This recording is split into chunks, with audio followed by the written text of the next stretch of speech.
প্রিয় শিক্ষার্থী, সমাধান এডুকেশন কেয়ারের আরও একটি নতুন ক্লাসে তোমাদেরকে স্বাগতম। আজকের ক্লাসটিতে আমরা নবম শ্রেণীর অনুশীলনী 4.1-এর 22 নম্বর প্রশ্নের সমাধান দেখব। তাহলে চলো শুরু করা যাক।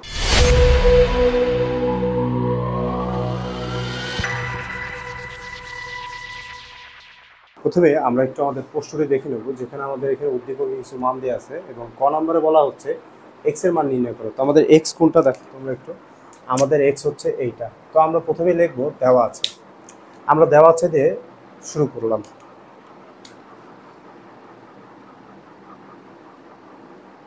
দেওয়া আছে। আচ্ছা, আমাদের এখানে কি দেওয়া আছে? আমাদের এখানে দেওয়া আছে x equal to 2 to the power a inverse 1 plus 3 into b to the power inverse 1 whole to the power inverse 1। এটা আমাদের দেওয়া আছে। তো আমরা এখানে একটু সূত্র লিখে নিই। আমরা একটু পূর্বের সূত্রটি আলোচনা করব। যদি কোনো কিছুর উপরে ইনভার্স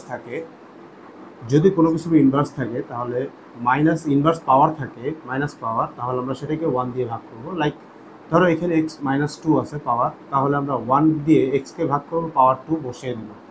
তো এখানে যেহেতু এর উপরে পাওয়ার ইনভার্স 1 আছে, তার জন্য আমরা a-কে 1 দিয়ে ভাগ করব। যেহেতু পাওয়ার 1, তো এটা দেওয়ার দরকার নাই।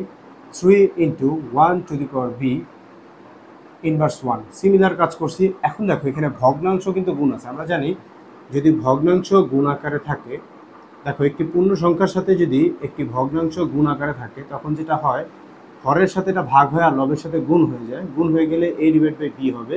তো এখানে আমাদের 2 এর সাথে 1 গুণ হয়ে যাবে, 2 একে 2 হবে। আর এখানে 1 এর সাথে 3 গুণ হয়ে যাবে। এখানে ইনভার্স 1 আছে রাখলাম। যেহেতু এটা ভগ্নাংশ যোগ বিয়োগ থাকলে তোমরা অবশ্যই লসাগু করবা। তো এখানে লসাগু হরটি হবে a b দিয়ে a কে ভাগ করলে a কাটা যাবে, b এর সাথে 2 গুণ হবে। একই কাজ এখানেও আমরা করলাম। এখানে ইনভার্স 1 দিয়ে দিলাম আমরা। এরপর এখানে ইনভার্স 1 থাকার কারণে পুরো বিষয়টাকে আমরা 1 দিয়ে ভাগ করব। এটা একটু সাজায় লিখি। এটা আগে লিখলাম, বিটা পরে লিখলাম। এখানে থাকে ab।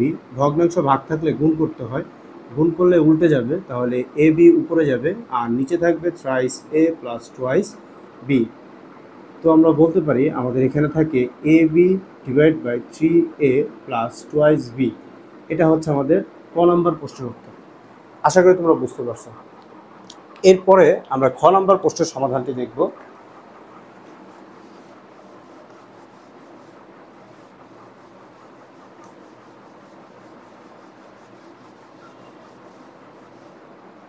তারপর যদি খেয়াল করো, আমাদের খ নম্বর প্রশ্নে কি বলা হচ্ছে? খ নম্বর প্রশ্নে বলা হচ্ছে দেখাও যে y প্লাস 4√81 এটা আমাদের দেখাইতে বলছে।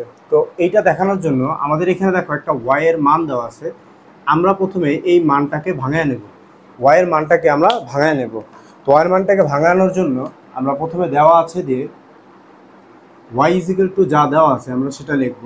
y ইজিক্যাল টু আছে আমাদের এখানে whole root over pq x to the power p x to the power q into whole root QR x to the power q x to the power r into whole root rp x to the power r x to the power p।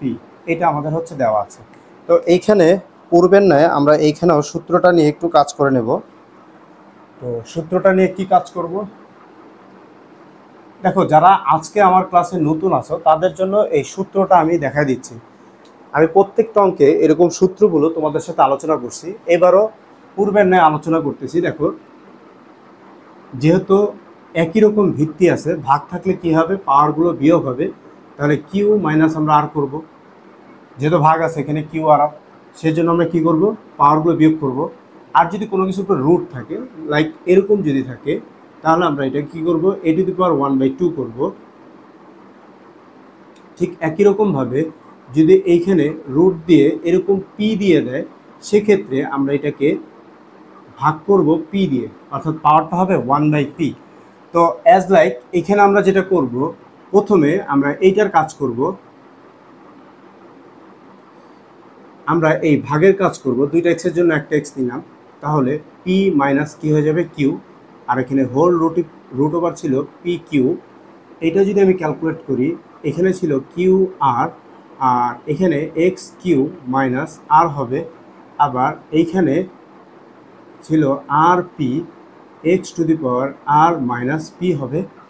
এরপর সমান সমান এইখানে যদি আমি এটা calculate করি, আমাদের P minus Q, তোমাদের এইখানে দেখেছিলাম এই সূত্রের ভিত্তিতে আমার এইখানে পাওয়ার কি হবে 1/পি কিউ। আবার গুণন এইখানে এক্স লিখলাম, কিউ মাইনাস আর রইল, এটাকে যদি আমি ভাঙি তাহলে এখানে 1/কিউ আর হবে। এখানে গুণন দিলাম, এটাকে যদি আমি ভাঙি আর মাইনাস পি ইন্টু এখানে 1/আর পি হবে।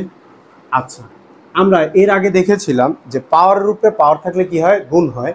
তো এই পি মাইনাস কিউ পি কিউর সাথে কী হবে, গুণ হবে। যেহেতু এটা ভগ্নাংশ আছে তাই লবের সাথে গুণ হবে। পূর্বের অঙ্কে এই নিয়মটা তোমাদের সাথে আলোচনা করছি। তাহলে এখানে হবে P minus Q P Q into X to the power, এখানে হবে Q R Q minus R into X to the power R P R minus P. দেখো, যেহেতু একই রকম ভিত্তি গুণাকার আছে, প্রত্যেকটি ভিত্তির জন্য আমরা একটি ভিত্তি নেব এবং এই পাওয়ারগুলো কী হয়ে যাবে, একে অপরের সাথে যোগ হয়ে যাবে। তাহলে P minus Q divided P Q plus Q minus R divide by Q R plus R minus P divided R P. আচ্ছা, যেহেতু ভগ্নাংশ, পাওয়ারগুলো একে অপরের ভগ্নাংশ, তো ভগ্নাংশ থাকলে হরের লসাও করতে হয়, তো আমরা লসাও করব। এখানে এই পি দুইটা পির জন্য একটা পি নেব, এই কিউ দুইটা কিউর জন্য একটা কিউ নেব, দুইটা আরের জন্য আমরা একটি আর নেব। পি কিউ আর দিয়ে যদি এটাকে ভাগ করি তাহলে আমাদের শুধু আর থাকে, আর দিয়ে এই পাওয়ারটাকে আমরা গুণ করলে পি ইন্টু আর মাইনাস কিউ আর পাবো। আবার এই প্লাস এইখানে বসাই দিলাম, পি কিউ আর দিয়ে আবার এটাকে ভাগ করব, আমাদের হাতে পি থাকবে, পির সাথে কিউ মাইনাস আর গুণ করলে আমাদের আসবে পি কিউ মাইনাস পি আর। এই প্লাস এখানে দিয়ে দিলাম, এইটা দিয়ে এটাকে ভাগ করলে আমাদের কিউ থাকবে, কিউর সাথে এটা গুণ করলে Q R minus P Q থাকবে। আশা করি তোমরা বুঝতে পারছো। এখন তোমরা একটু যদি খেয়াল করো, আমাদের এই ভগ্নাংশগুলো একে অপরের সাথে কিন্তু যোগ বিয়োগ হয়ে যায়। যেমন plus P R minus P R বিয়োগ হয়ে যায়, Q R minus plus Q R সাথে বিয়োগ হয়ে যায়, plus P Q minus P কিউর সাথে বিয়োগ হয়ে যায়। তাহলে আলটিমেটলি আমাদের এখানে আমরা পাচ্ছি কি, এক্স ইনভার্স কি পাচ্ছি, পি কিউ আর উপরে থাকে 0, আর এই ভাগের সময় যদি উপরে 0 থাকে তাহলে এটা সমান কি হয়, পাওয়ার 0ই হবে। আর 0 সমান সমান আমরা লিখতে পারি সূচকের নিয়ম অনুযায়ী 1। এখানে আরেকটা সূত্র আমি দেখাচ্ছি, যদি ভাগের সময় কোনো কিছুর উপরে 0 থাকে তাহলে এটা সমান সমান 0 হয়। আবার যদি কোনো পাওয়ারের উপরে, কোনো চলকের উপরে পাওয়ার 0 হয় তাহলে ওইটা সমান সমান কী হয়, 1 হয়। সেই সূত্র অনুযায়ী এখানে 1 হইল। এই আমরা বের করলাম এক্স এর মান, মানে আমাদের ওয়াই এর মান এখানে আমাদের বের হয়ে গেল, ওয়াই ইজ ইকুয়াল টু কী বের হইলো, 1 বের হইল।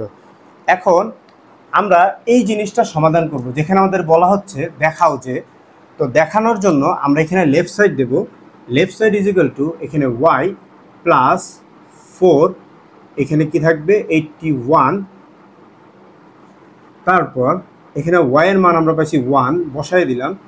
এবার 3-এর উপরে যদি আমরা পাওয়ার 4 দিই তাহলে 81 হয়, আর এটা যেহেতু √4 আছে তাহলে এখানে 1/4 হবে। আচ্ছা, পাওয়ারের উপরে পাওয়ার থাকলে কি করতে হয়, গুণ করতে হয়। গুণ করার জন্য আমরা এখানে 4 একের সাথে গুণ হয়ে যাবে, এই 4 ভাগ হয়ে গেলে আমাদের এখানে থাকে কি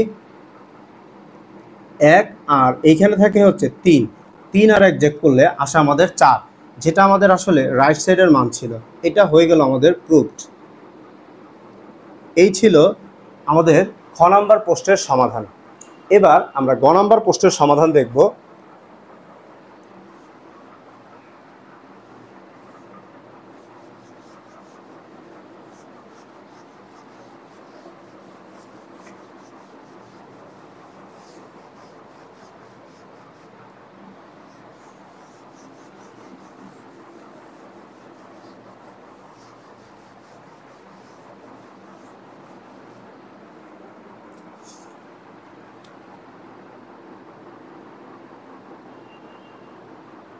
আচ্ছা, তোমরা যদি একটু খেয়াল করো, আমাদের এখানে গ নম্বরে বলা হচ্ছে দেখাও যে ওয়াই ভাগ জেড আমরা কিন্তু খ নম্বর অঙ্কে y এর মান বের করে ফেলছি, সেটা আমরা এখানে লিখব যে খ হতে পাই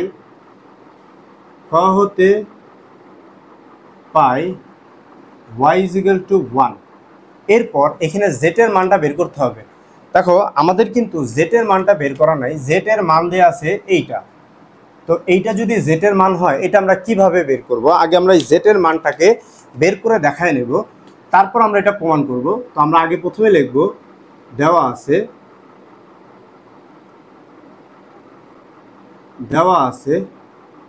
z ইকুয়াল কি দেওয়া আছে? 5 to the power m plus 1, 5 to the power m minus 5 to the power m to the power m minus 1 ভাগ 25 m plus 1 5 m minus 1 to the power m plus 1। আচ্ছা, তোমরা এখানে যদি একটু খেয়াল করো, তোমরা দেখতে পারবা এখানে একটাই 25 আছে, আর বাকিগুলো কিন্তু মৌলিক সংখ্যাই আছে। এইটা কিন্তু যৌগিক সংখ্যা। এখন মৌলিক সংখ্যা যৌগিক সংখ্যা কি? যেগুলোকে অন্য কোনো সংখ্যা দিয়ে ভাগ করা যায় না, তাই হচ্ছে মৌলিক সংখ্যা। যেমন 5কে 5 দিয়ে অন্য কোনো সংখ্যা দ্বারা ভাগ যাচ্ছে না, কিন্তু 25কে আমরা কিন্তু 5 দিয়ে ভাগ করতে পারবো, 25 দিয়েও ভাগ করতে পারবো। এর জন্য 25 একটি যৌগিক সংখ্যা। তো আমরা এখানে যেটা করব, এইটা ভাগ আকারে আছে, এইটা পাওয়ারের উপরে পাওয়ার আছে। তো আমরা এখানে কি করব? প্রথমে m plus 1, এটা কোনো কাজ না করে যা আছে তাই রেখে দিলাম, আর এইটার কাজ করলাম। যেহেতু পাওয়ার উপরে পাওয়ার আছে, তাহলে কি হবে? গুণ হবে। তাহলে 5 m এর সাথে m গুণ করলে হবে m স্কোয়ার, m এর সাথে 1 গুণ করলে হবে মাইনাস m। এই ভাগ আছে, এখানে ভাগ রাখলাম। ভগ্নাংশ ভাগ থাকলে কি করতে হয়? এটা ভাগ আছে যেহেতু আমরা এটাকে গুণ করে দিই। গুণ করে দিলে কিন্তু এই 25টা নিচে চলে আসবে। আমরা যদি 5-এর উপর স্কোয়ার দিই তাহলে 25 হয়। আর এইখানে থাকবে কি? m plus 1। এইখানে একটা জিনিস দেখো, এই পাওয়ারের সাথে এই পাওয়ার কি হয়ে যাবে? গুণ। তাহলে এটা কিন্তু a plus b into a minus b সূত্র হয়। আমরা বসাতে পারি a স্কোয়ার মাইনাস b। আমি এই সূত্রটা তোমাদের এখানে একটু আলোচনা করে দিচ্ছি। যেমন ধরো এখানে পাওয়ার উপরে পাওয়ার আছে a minus B into a plus B, গুণ হওয়ার পর এটাই হবে। এটা হলে আমরা কি লিখবো? a square minus B square. আমরা সবাই জানি a plus B into a minus B সূত্র কি? a square minus B square. এখানে এই পাওয়ার উপরে পাওয়ার আছে, এই জন্য গুণ হয়ে যাবে। গুণ হলে এরকম একটা ফিগার আসবে, যেটা আমরা সূত্র বসাইতে পারবো। যেহেতু এখানে 1 আছে, বিটা 1-এর উপর স্কোয়ার দেওয়া না দেওয়া একই কথা, তাই আমরা এখানে স্কোয়ার দিলাম না। এখন